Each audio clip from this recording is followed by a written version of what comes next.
राधे राधे सभी को। भगवान कृष्ण जब गुरुकुल में गए उनके विषय में जानिए। भगवान कृष्ण का बचपन मुझे याद आता है, जिस काल में वह संदीपन ऋषि के यहाँ अध्ययन करते थे और संदीपन महाराज अध्ययन कराते रहते थे। एक समय गुरु के चरणों यह कहा कि महाराज, मैंने कुछ वेद मंत्रों का अध्ययन किया है, इसके आधार पर आपसे कुछ जानना चाहता हूँ। आप गुरु हैं, आपने बहुत अध्ययन किया है, इस अध्ययन के आधार पर आपके चरणों में आया हूँ। इसका वेद मंत्र जो कह रहा है, इसका अभिप्राय क्या है? ऋषि ने कहा, हे ब्रह्मचारी, तुम्हारा प्रश्न बहुत गंभीर है। उन्होंने कहा, महाराज, इसका मुझे निर्णय कराइए। फिर उन्होंने अपनी प्रतिभा का परिचय दिया। वेद मंत्र यह कहता है, जिस मानव के मन की विकृति शांत नहीं होती है वह मानव ब्रह्म नहीं बन सकता है।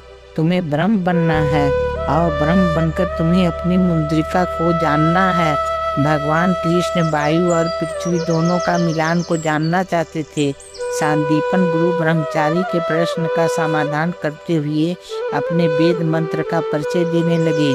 उन्होंने कहा, हे कृष्ण, तुम साधना के क्षेत्र में जाना चाहते हो या विज्ञान के क्षेत्र में? कृष्ण ने कहा, दोनों क्षेत्रों में जाना चाहता हूँ।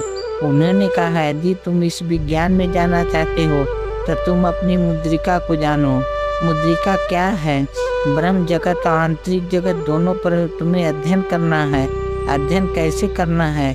एकांत स्थान पर तुम गंभीर मुद्रा बनाओ, परंतु गंभीर मुद्रा तुम कैसे बनाओगे जब तक तुम गंभीर मुद्रा में प्रवेश नहीं करोगे? वेद मंत्रों को अध्ययन करने वाला हृदय से योगी होना चाहिए। ये जानना चाहिए कि दोनों प्रकार के विज्ञान क्या है। सबसे प्रथम है भौतिक विज्ञान। जिस भौतिक विज्ञान पर मानव अपना अनुसंधान करता है, कभी वह गंभीर मुद्रा में चला जाता है, ब्रह्म जगत में प्रवेश करता हुआ सूर्यमंडल की किरणें में चला जाता है।